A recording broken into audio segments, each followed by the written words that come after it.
Assalamualaikum warahmatullahi wabarakatuh. Yang saya hormati Bapak Ibu tim penilai UKIN LPTK UIN Imam Bonjol Padang. Perkenalkan, nama saya Nur Hasan, guru fikih di MA Darun Najah, Kabupaten Morowali, Sulawesi Tengah. Saya adalah mahasiswa PPG Daljab tahun 2025 di LPTK UIN Imam Bonjol Padang dengan NIM 242010810. Pada hari ini saya akan melaksanakan praktek pembelajaran menggunakan model pembelajaran problem based learning. Terima kasih, mohon arahan dan bimbingannya dan selamat menyaksikan. Assalamualaikum warahmatullahi wabarakatuh. Assalamualaikum. Waalaikumsalam warahmatullahi wabarakatuh.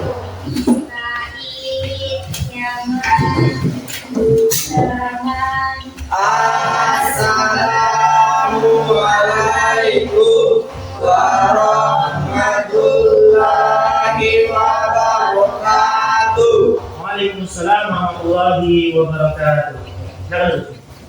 Teman-teman, sebelum belajar mari kita berdoa. Bismillahirrahmanirrahim. Rabbi shrah li sadri wa yassir li amri wahlul 'uqdatam min lisani yafqahu qawli. Rabbi zidni ilman warzuqni fahman. Amin. Bagaimana kabarnya semuanya? Alhamdulillah. Ada yang hadir hari ini? Ada Siapa itu? Siti Rahma Said. Rahma. Dengan siapa lagi? Kita coba. Saja. Ya. Jadi coba saya absen dulu satu-satu. Ya. Ahmad Dika Hadir. hadir. Oke. Kemudian Fitra yang nanti. Kemudian Farel Hadir. ya. Rahma Isi. hadir.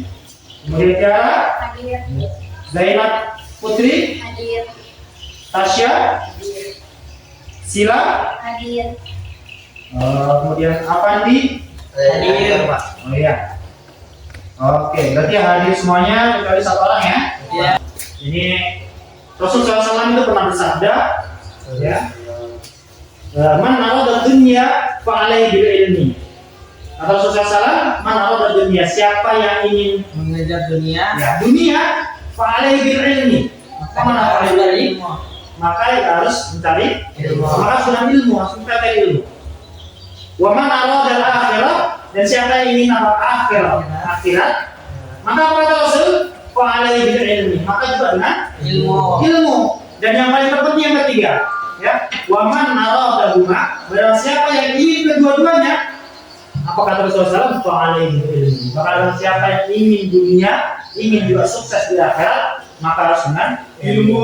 Maka dua komponen penting tadi ini, ya, satu ya, bukan dua. Satu komponen penting yaitu ilmu itu adalah sebagai kunci ya suksesnya kita di dunia maupun di akhirat. Nah, maka salah satu materi yang akan kita bahas nanti yaitu tentang khitbah. Ya, tentang khitbah. Maka ketika kita memiliki ilmu tentang khitbah, insya Allah akan terbangun ya nanti kehidupan yang harmonis di dalam rumah tangga. Maka kalau punya ilmunya, maka nanti kita akan harmonis di dunia, juga harmonis di akhirat. Itu pernah dapat ice breaking ya, yaitu tentang menggambar angka. Ya. Coba sekarang acungkan tangannya semuanya depan. Oke. Coba semuanya. Nah sekarang coba praktekkan menuliskan angka dengan jari kalian. Contoh, aku contohkan sekarang 1, ya, 1. Contoh 2, 3. Coba sekarang 1, 2, 3. Oke, 5. Oke, sip. Nah, terus. Nah, sekarang coba kita gunakan menggambar, ya, menggambar tulis lagi angka, tapi menggunakan badan kita. Paham maksudnya? Perhatikan. Sekarang coba keluar dari kursi kalian, coba geser menuju sini. Coba sini ya, semuanya. Ya, tenang. Ya. Oke. Contoh ya, misalkan 1. Ini kita gambarkan kepala kita, ya. Kemudian 2. Bisa? Dan seterusnya. Oke. Coba sekarang bareng-bareng ya. 1, 2. Ya, kita bergerak dulu ya. Kemudian coba tes 3. Oke. Kemudian coba tes yang terakhir 12 sekarang. Oke, nah, boleh satu tangan kita semuanya. Insyaallah Indonesia ya. Indonesia tanah airku, tanah tumpah di sanalah aku berdiri jadi pandu Indonesia kebangsaanku, bangsa dan tanah airku, marilah kita berseru Indonesia bersatu. Oke, sedikit kita flashback mengulang materi kita yang sebelumnya. Materi kita sebelumnya kemarin tentang apa? Tentang pernikahan. Ya, oke. Ada berapa hukum nikah? Oke, ada 5. Apa saja itu? Wajib. Yang pertama mubah, kemudian sunnah, wajib, Bukan.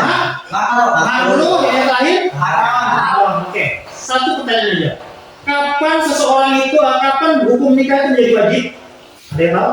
Ketika mereka sudah siap akan ijab kabul. Oke. Apa tuh? Ijab kabul. Ijab kabul. Apa lagi? Ketika dia sudah siap untuk menikah. Ketika dia sudah siap untuk menikah. Ada yang lain? Baik. Waalaikumsalam. Ada. Maksudnya cukup. Oke, ada yang lain? Kapan seseorang itu diwajibkan untuk menikah? Ketika dia sanggup. Nah, sanggup dalam artian apa? Dalam ekonomi umur. Oke, nah ekonomi umur. Oke, kapan seorang diwajibkan? Jadi yang paling tepat, kapan seorang diwajibkan menikah? Yaitu ketika ya seorang itu sudah siap. Apa yang siap? Lahir dan juga batinnya. Lahirnya siap, batinnya juga sudah siap. Kemudian dia takut kalau dia tidak menikah nanti akan terjerumus kepada zina, kemaksiatan. Maka ketika itu hukum pernikahan itu menjadi wajib. Nah, yang materi kita ini adalah meminang atau menghitbah. Pernah lihat ya? Kalau pernah lihat semuanya ya? Oke, atau tahu nggak pengertian hitbah itu apa? Apa arti hitbah itu? Hitbah artinya pinangan, yaitu permintaan seorang laki kepada seorang perempuan untuk dijadikan istri. Oke, permintaan seorang laki-laki kepada seorang perempuan dijadikan istri. Nah, betul gitu. Betul. Ya. Jadi hitbah sendiri dan atau meminang itu adalah permintaan seorang laki-laki kepada seorang perempuan. Yaitu apa? Untuk dijadikan istri. Untuk dijadikan seorang istri. Ya, nanti insya Allah semuanya akan mendapati mengalami itu ya. Amin. Nanti kalau sudah kaya. Oke, insya Allah materi kita pada pagi hari ini yaitu tentang apa? Meminang atau menghitbah. Ya, adapun tujuan pembelajaran pada hari ini ya. Yang pertama perhatikan. Tujuan pembelajaran pertama itu peserta didik mampu menganalisis ketentuan hukum hitbah berdasarkan dalil Al-Quran, hadis, dan ulama. Jadi nanti Pak Guru akan Pak Guru berikan yaitu sebuah ayat Al-Quran, kemudian juga ada hadis dan juga beberapa pandangan ulama tentang hitbah ya. Ya salah satunya yaitu tentang bagaimana bolehkah seorang itu ketika menghitbah melihat calon istrinya ya. Kemudian yang kedua yaitu peserta didik mampu mengimplementasikan adab hitbah untuk membangun hubungan harmonis sesuai syariat Islam. Di dalam khitbah sendiri itu ada adab-adabnya ya. Ya, salah satunya mungkin bagaimana kita mengkhitbah seorang yang sudah pernah menikah misalnya, seorang janda dan sebagainya. Ya, ada adab-adabnya. Kemudian yang ketiga, yakni peserta didik mampu menunjukkan sikap kritis dan sopan dalam menganalisis isu-isu terkait khitbah di masyarakat. Jadi nanti juga akan Pak Guru tampilkan, ini sebuah kasus, ya kasus tentang khitbah, ya permasalahan dalam khitbah. Nanti kalian akan mendiskusikan kasus tersebut. Ya, mungkin setelah selesai diskusikan, nanti akan yaitu dipresentasikan itu tiap-tiap kelompok. Jadi nanti kita akan bagi kelompoknya. Bisa dipahami? Bisa. Kita masuk di materi ya, materi kita insya Allah ini kita akan diskusikan. Ini ada dua masalah yang Pak Guru angkat dalam materi ini. Yang jadi pertama lihat ada materi soal pertama tentang kelompok satu nantinya ya. Nanti Pak Guru akan bagi tentang seorang pria meminang seorang janda yang masih dalam masa iddah talak bain. Ya, talak bain dalam 3 ya. Secara terang-terangan. Bagaimana pandangan Islam tentang kasus ini? Jadi nanti kelompok satu tugasnya ya mencari jawaban dari materi ini, ya dari kasus ini. Kalian amati, kalian interpretasi, cari dalilnya, cari hikmahnya, ya dari kasus yang pertama. Kemudian untuk kelompok 2 nanti, ya yaitu tentang seorang pria yang meminang seorang wanita yang telah dipinang saudaranya. Ya. Sementara peminang sebelumnya masih menunggu jawaban dari wanita tersebut. Ya. Ya, kemudian bagaimana pandangan Islam tentang kasus ini? Ya, kalian cari bagaimana pandangan Islam. Silakan nanti bisa dibuka buku, ya boleh nanti buku cetaknya dibuka, boleh juga nanti gunakan internet, HP, ya untuk mencari sumber materi dari kedua kasus ini. Oke, sekarang coba kita bagi dulu ya, kita bagi. Ini ada berapa orang? Ada 9 orang. Berarti 4, 5. Ada 2 kasus, jadi ini Pak Guru buat 2 kelompok saja. 4 atau 5? Jadi 4, 5 ya. Ada yang 4, ada yang 5. Oke, kelompoknya 4, 1, 2, 3, 4. Satu kelompok yang ini di sini. Ya, Rahma, Tiara, Farah, Rizka dan apa namanya? Azami. Jadi satu kelompok. Oke, sekarang silakan satukan bedanya. Ya, silakan kembali meja itu sebenarnya.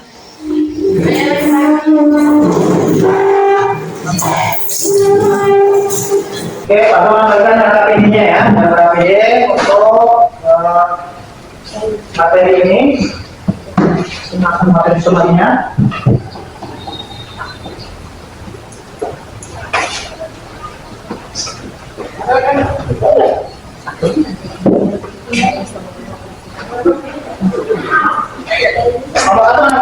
Ini Pak. Di sini. Iya Pak. Kasih Pak.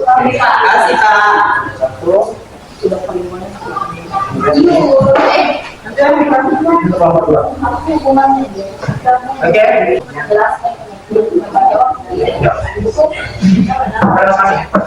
Ya, sangat bahas dong. Ya, boleh. Silakan, boleh. Masih jawab sih Pak. Ya. Kalau soal Sesuai dengan kasusnya mau tahu bacaannya, silakan diskusikan kasusnya.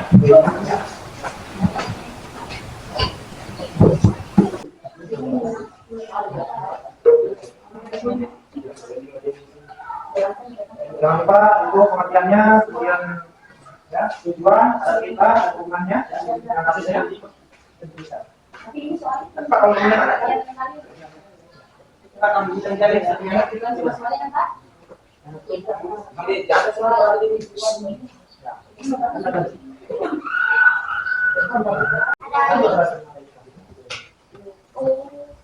Kira itu yang ini yang depan itu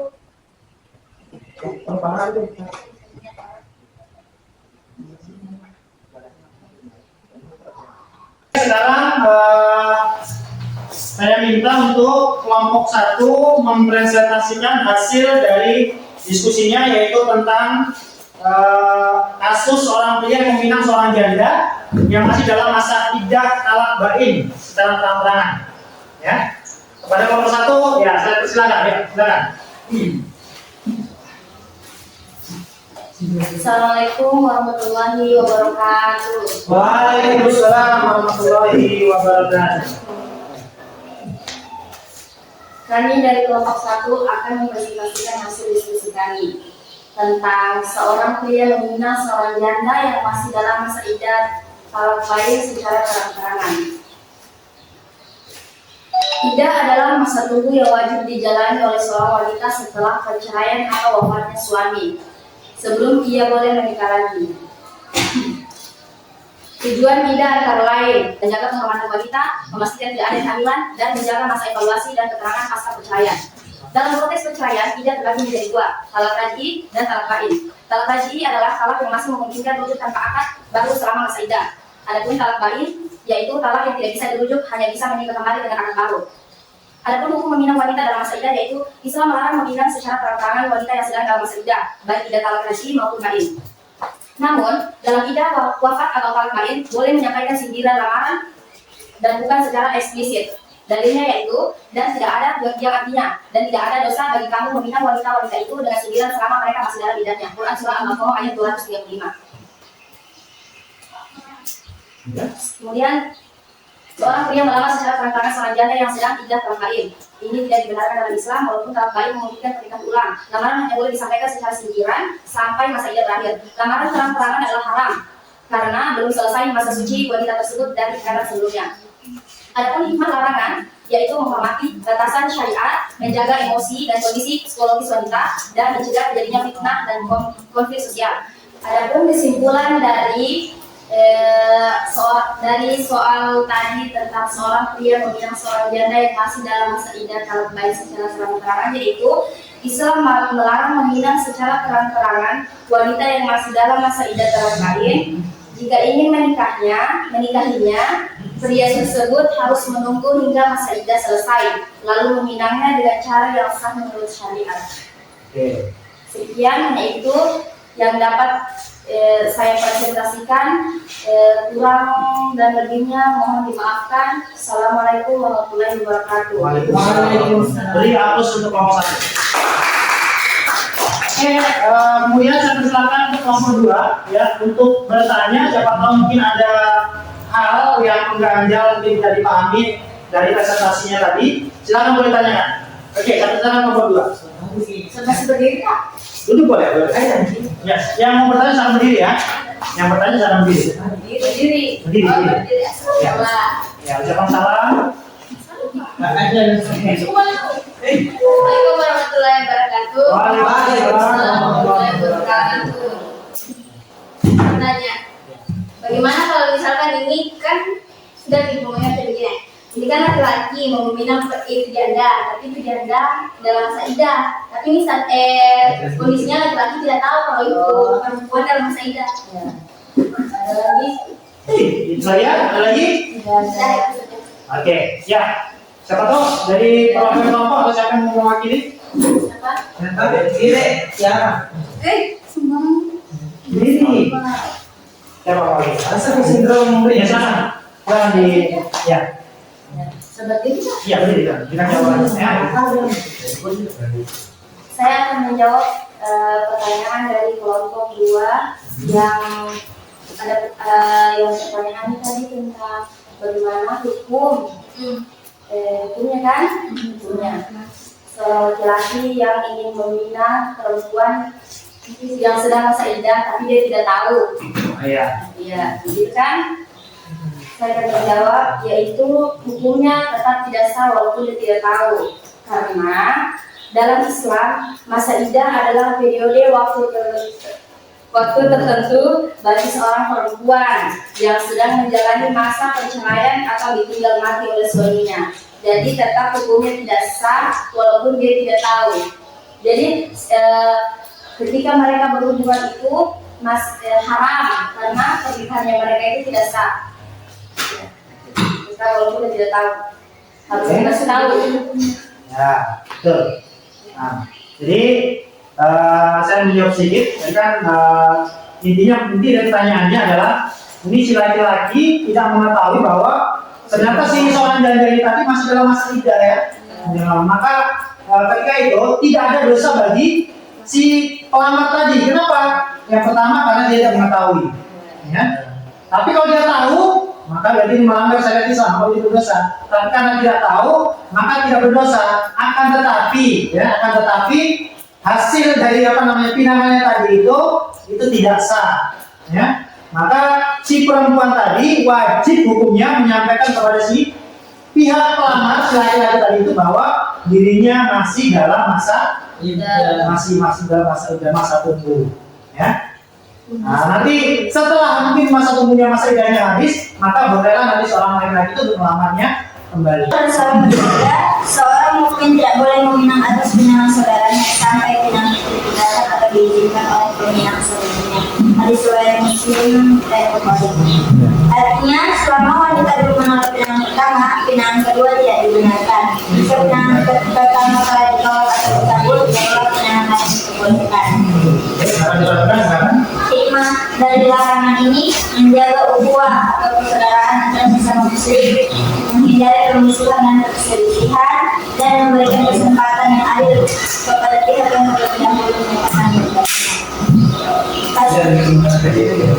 dalam soal seorang pria meminang wanita yang sudah dipinang terlebih dahulu oleh saudaranya dan wanita tersebut belum memberikan jawaban. Ini dilarang dalam Islam karena dapat merusak hubungan sesama muslim dan menyalahi adab bermuamalah. Hukumnya haram kecuali peminangan pertama telah timbul agar diizinkan olehnya. Sudah habis? Saya?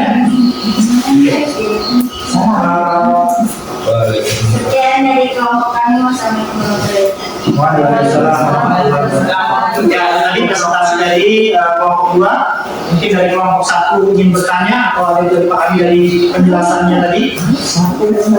Ya, silakan. Ya, silakan. Halo. Assalamualaikum warahmatullahi wabarakatuh. Waalaikumsalam warahmatullahi wabarakatuh. Dengarkan yang Monika dari kelompok 1 yang memberi pertanyaan pada kelompok 2. Bagaimana hukumnya itu kalau mereka kalau ada seorang pria yang ingin meminang seorang wanita, tapi dia tidak mengetahui kalau wanita itu sedang dipinang oleh saudaranya. Dapat soalnya? Maksudnya? Oke. Gimana ya? Jawab sekali mungkin biar lebih jelas. Ulang. Bagaimana kalau seseorang pria ingin meminang seorang wanita, tapi kan dia tidak mengetahui wanita tersebut sedang dipinang oleh saudara sepupu. Oh gitu ya. Jadi pertanyaannya, ini ada seorang muslim ya, meminang seorang wanita, tapi dia tidak tahu bahwa ternyata si wanita tadi itu sudah dipinang oleh saudaranya muslim juga. Ya, bagaimana pertanyaan tersebut? Assalamualaikum warahmatullahi wabarakatuh. Ya, waalaikumsalam warahmatullahi wabarakatuh. Ya, nanti diberikan jawabannya mungkin. Saya menjawab pertanyaan dari saudara Anda dari kelompok 1. Ya, terima kasih soalnya. Hukumnya itu tidak sah sama yang meminang kedua itu karena perempuan itu belum memberikan jawaban atau kejelasan kepada peminang yang pertama. Kalau memang sekalipun si perempuan ini suka sama yang meminang kedua, dari solusinya itu dia itu harus menolak pinangan yang pertama atau memberi penjelasan sama yang meminang pertama itu, baru dia bisa menerima pinangan kedua itu. Ya, tadi jika ada tambahan lagi dari teman-teman pokoknya ada menambahkan, tidak ada tambahan soalnya. Tidak. Ya, jelas kira-kira? Nah, jadi apa intinya? Intinya itu kita tidak boleh melakukan orang lain. Nah, ya, jadi inti jawabannya bahwa yang diberikan oleh Tina tadi, jadi si perempuan harus menjelaskan dulu, ya, harus menjelaskan bahwa dirinya sedang dalam binaan, ya, dalam binaan berarti orang lain nggak boleh meminang dia, ya. Kalau menerima pinangan dari orang lain, maka harus diperjelas bahwa dia terima atau tidak pinangan yang pertama. Ya, kalau sudah ditolak ataupun sudah diterima, kalau diterima otomatis nggak boleh orang lain lagi. Tapi kalau sudah ditolak, barulah dia boleh menerima pinangan lain dari saudaranya. Kalau ditolak apa dia tetap maksimal? Ya, kalau memang ditolak, sudah selesai berarti. Kalau dia menolak, maka hak wanita tersebut yang menolak, ya. Atau bisa jadi mungkin laki-laki yang kedua itu terkenal mungkin kurang baik akhlaknya dan sebagainya. Ya, maka baru boleh. Bisa dipahami? Bisa Pak. Oke, jelas semua ya. Tentang hibah tadi yang sudah kita pelajari. Jadi sebenarnya yang pertama ya, bisa dibaca semuanya. Pertama ya, hibah merupakan proses awal sebelum bangun hikmah pernikahan.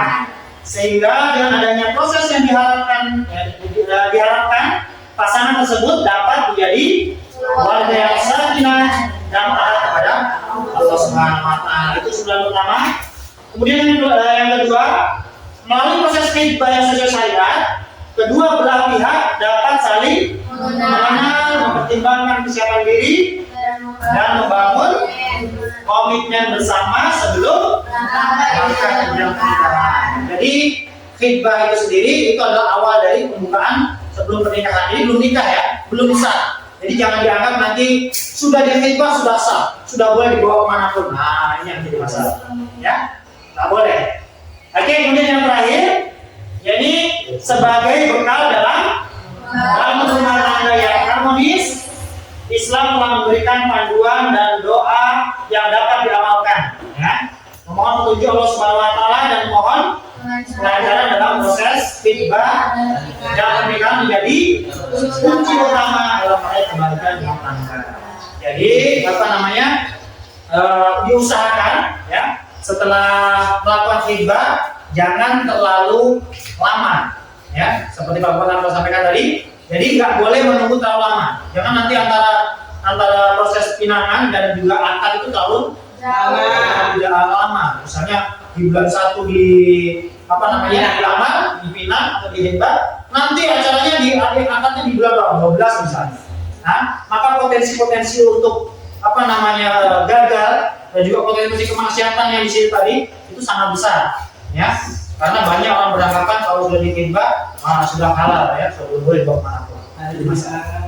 Oke, sampai di sini ada pertanyaan? Jelas, insyaallah? Silakan ini dikerjakan, ya, Kemudian nanti Pak Guru kasih waktu 10 menit saja. Setelah itu hubungkan lagi ke Pak Guru, ya. Oke, hubungkan dulu.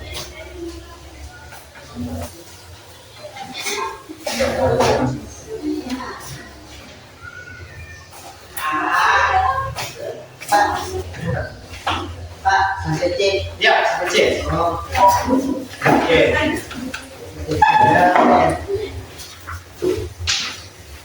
Ini Bapak kopi. Selesai belum?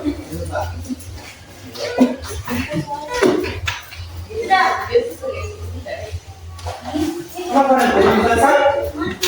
Satu nomor lagi. Ya, oke.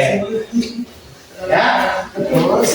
Insyaallah nanti untuk materi PPS ini ya nanti Pak Guru akan periksa dan akan membagikan kembali nanti di pertemuan yang akan datang. Ya. Jadi selesai asesmen ini, PPS ini berarti sudah selesai pembelajaran kita. Jadi masih ada pertanyaan nggak? Kalau tidak ada, sudah jelas semuanya? Ya. Teman-teman, sebelum kita akhiri pembelajaran kita, mari kita berdoa dengan membaca surah Al-Insyirah. Bismillahirrahmanirrahim. Alam nashrah laka sadrak wa wada'na anka wizrak alladzi anqadha dhahrak wa rafa'na laka dhikrak fa inna ma'al usri yusra fa idza faragta fansab wa ila rabbika farghab. Alhamdulillah, jadi pelajaran kita hari ini sudah selesai. Dan insya Allah di pertemuan yang akan datang kita akan lanjutkan pelajaran kita, yaitu tentang materi akad nikah ya. Jadi kita akan pelajari teman-teman tentang akad nikah, bagaimana akad nikah, nanti kita akan praktekkan ya, kita tutorial nanti ya, bagaimana tata cara akad nikah yang benar. Bisa dipahami semuanya? Itu saja bisa kami sampaikan. Aku qouli hada wastaghfirullah li wa lakum lisa'il muslimin. Assalamualaikum warahmatullahi wabarakatuh. Waalaikumsalam warahmatullahi wabarakatuh.